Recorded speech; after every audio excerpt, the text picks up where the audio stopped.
Well, hey, Dave, thanks for joining me today. We're doing this ToneSpeak Advisory Board interviews, just kind of talking to you guys about what's going on in your life and a little bit of backstory for all the people who are interested in the brains and all of the help that Anthony and Dan and myself have gotten with launching this brand. So, man, thanks for joining me today to do this. Well, thanks for having me. I know that you live in Nashville. How many years have you been in Nashville now? I've been here about 10 years. About 10 years. Yeah. Came down from Cleveland, Ohio. Mm-hmm. Yeah. What brought you to Nashville? Man, honestly, it was my wife that spearheaded the move because I was pretty content with, my life in Cleveland. Mm-hmm. But she had just finished grad school and she was looking for jobs and nothing was coming up in Cleveland. And then a job came up in Nashville and she was like, "Hey, how do you feel about starting from scratch?" Yeah, right. And I was like, "I don't feel real good about it, but let's give it a shot." And that's literally what I did. I started from scratch because I didn't really know a lot of people here. Well, that's pretty cool because most people would, I just assumed, because I didn't know, I assumed that because you're a guitar player, you were the guy that brought you and your wife to Nashville. No, not at all. She kind of brought me here kicking and screaming, maybe kicking, not screaming, but I just knew that it was going to be, no matter who you are, when you move here, you kind of have to not only figure out what works for you and where you're going to kind of end up and whatever, but you're at the back of the line a little bit, Yeah. Because the people that were here before you, they already earned their stripes. So now, you're kind of in that mode too, where, you're just in that state of always meeting people, and every opportunity is an audition, no matter what it is. So right. That's where, it's still kind of like that in a way. Yeah. Yeah. I know a lot of, folks that I've talked to from Nashville, and there's even, in Kentucky, obviously there's a lot of, musicians that come out of Kentucky, especially with bluegrass music being so prevalent there. So there's a lot of really good pickers that come out of Kentucky. But I've seen a lot of them go down and come right back. I have too. Because they talk about how Nashville kind of, it can be a great place for you. It can also chew you up and spit you out, so to speak. And what's your experience with seeing things like that, or around town or even your own? Man, same as you. I think I had only been here like maybe 5 years, and I had already seen people move here and just get completely demolished by the machine or whatever, however you want to look at it. And they left, and they were all very talented people. Most of them were anyway. And I was really surprised. I was like, "Oh my God, I can't believe this person was here. They're so talented." And they just were like, "Yeah, I'm not into it. I'm out." And they went back to wherever they came from. Right. Or they moved on to another city like Austin or, Atlanta or whatever that might be a better fit for them. Mm-hmm. Right. Well, I know that you're, of course, everything's been weird because of the pandemic and things like that. And people haven't been, there's not been a lot of tours and traveling and stuff like that. But typically you're, on the road with Kelly Pickler and doing stuff with her. How did you wind up playing for Kelly? How did all of that come about? Yeah, I had just been networking with some people, and I had been doing some gigs with some of the guys that played in her band. And when the position came available, I had already built kind of a rapport with them. Mm-hmm. And they just said, "Hey man, do you want to do this?" And I was like, "Yeah, absolutely." Right. I had been here a little over a year when that happened. So it was a blessing. It was amazing. Yeah, that's awesome, man. So what would you give like advice as far as guys that are thinking about, just guys, say guys, and I mean guys and gals, obviously, but Sure. just anybody that's planning to come to Nashville to try to make it in music. What kind of advice do you give to somebody that wants to come to town and be able to at least make a living playing music? Yeah. Wow. It's definitely changed since I've been here. when I moved here, um, the price of living was very comparable to where I came from Cleveland. It was very comparable. Like, rent was the same and things like that. And now it's just blown up since then. It's just not the same. So to, make a living doing music, it's a little bit different of an environment than it was when I moved here. But I will say this, if you're a songwriter, this is the place to be.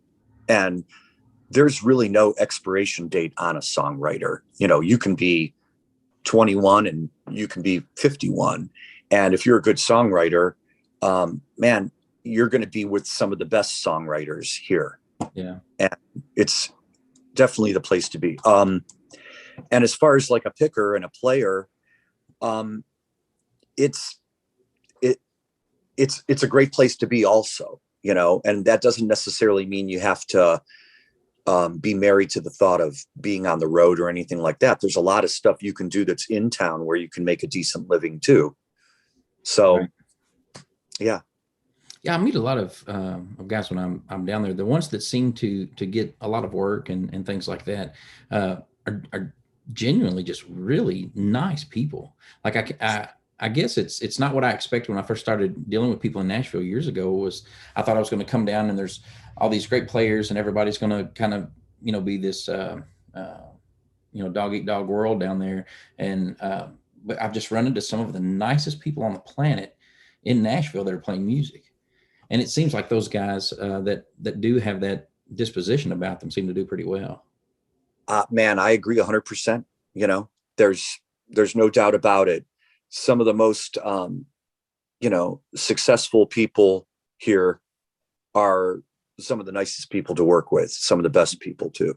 So yeah, you're right.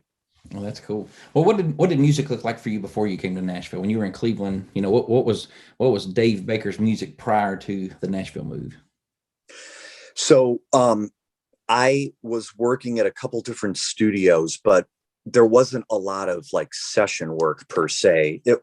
And I was playing on a lot of commercial music, like jingles. There was actually a pretty nice little jingle house in Cleveland that did work for some bigger ad agencies like Stern and stuff like that. So I was like playing on McDonald's jingles and things like that. And then I kind of got hooked up with a studio where they would call me in to write and produce jingles. And then all of a sudden, that's kind of the direction I started going into. I was working for some mid-level ad agencies, doing local regional jingles. And then I started kind of working into TV a little bit. I started working with the local NBC affiliate, doing music for them, whether it be for like morning news or things for their sports teams, Cleveland Indians, Cleveland Browns, stuff like that. And then I started doing stuff for like everything from UFC fighters, yeah, just library stuff I was doing. And then I was teaching a little bit. I was teaching privately. Yeah. And then I was playing about maybe 3 times a week. Okay. So that's kind of what life was like. Yeah. So I juggled those 3 things and it was great. It was awesome. If you could give us an idea of a jingle, what's the most famous jingle or one that we would recognize the most that you've worked on, you think?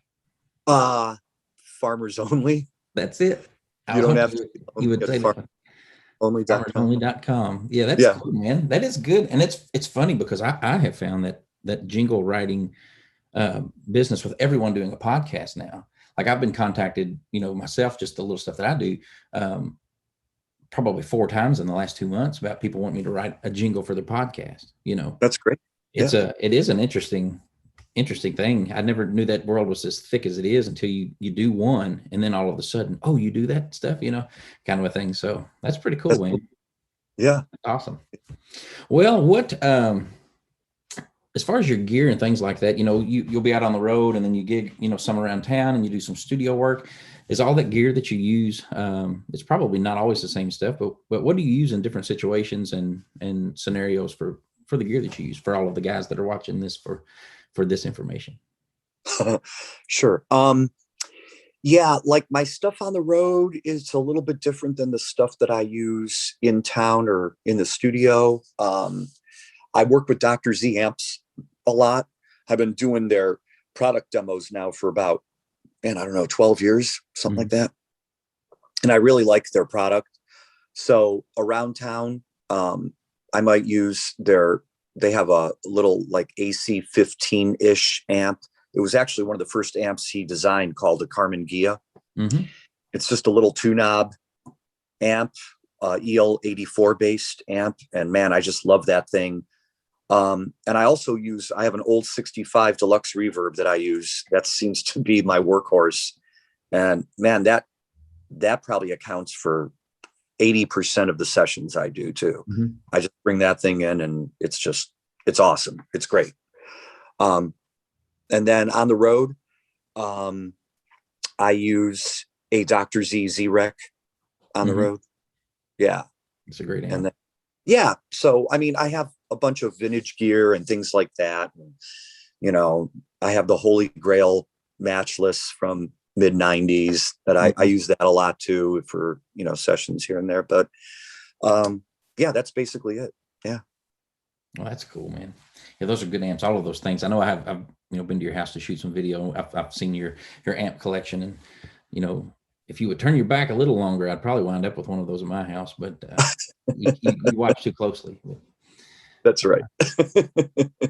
Well, that's cool. Well, what is your favorite piece of gear that you're currently using? Like, if you had, whether it's a pedal or an amp or a speaker or whatever it is, what is the favorite thing that you're using right now? And I don't expect you to say ToneSpeak. So, um, like I guess like if there was like a desert island amp in my collection that I had to mhm. have, it might be my deluxe reverb, and then my telly, and it's just a great combination, man. Um, Yeah. because it can twang really well. I Hmm. also work with a company out of Kentucky, out of outside of Lexington called RS Guitar Works, Yeah. and they made my telly that I use a lot, and it is awesome. I can't say enough good things about it. Um, and it's a great company. It's Roy and Scott run it. They're picking out their own wood. It's not like they're getting like a neck and a body from some distributor and then Hmm. just putting it together and putting their logo on it. No, no, no. Right. They're making it, and Yeah.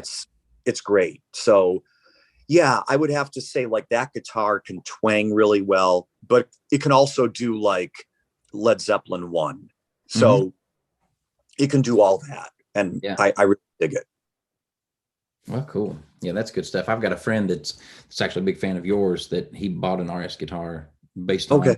you playing one, which is Oh, really cool. cool. Yeah. Yeah. The guy he's playing our band. He's really good, but it was your playing and that guitar that convinced him. I've got to go see about getting one of those. So, Oh, that's good to know, man. Well, hey, they're a great company and they take care of their people. You find like smaller companies that don't get swallowed by the corporate machine. They're so great to work with. mhm. Right. Right. Yeah. Well, man, as far as your involvement with ToneSpeak and being on the ToneSpeak Advisory Board and things like that, what is it about that if it does excite you, what about doing those, being part of that and all of that? What's that kind of I don't know, for lack Yeah. of a better term, what's that kind of mean to you? Well, I mean, you and I and Anthony already kind of had a relationship from before ToneSpeak. So I knew that there was going to be a lot of um, great quality control and integrity behind the products. And sure enough, when I heard the speakers, they were everything that I thought it would be. It's great. I currently have an Austin right now, and I think it's become like my favorite speaker. Uh, and there were definitely other ones within the demo process, the video demo process Hmm.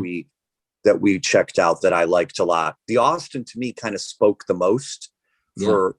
for me and what I'm doing. I really enjoy that speaker a lot. But it was great to be along for the ride with a little bit of the R&D behind the scenes too, and to be able to talk to y'all and kind of have a little bit of a voice. So the whole process has been great. Yeah. Well, it's been good for us for sure. And that Austin speaker is, I've not made it a secret. It is my favorite speaker in the line. Oh, cool. And for that deluxe, I mean, that's just, it works so great for that type of amp and for that Great marriage.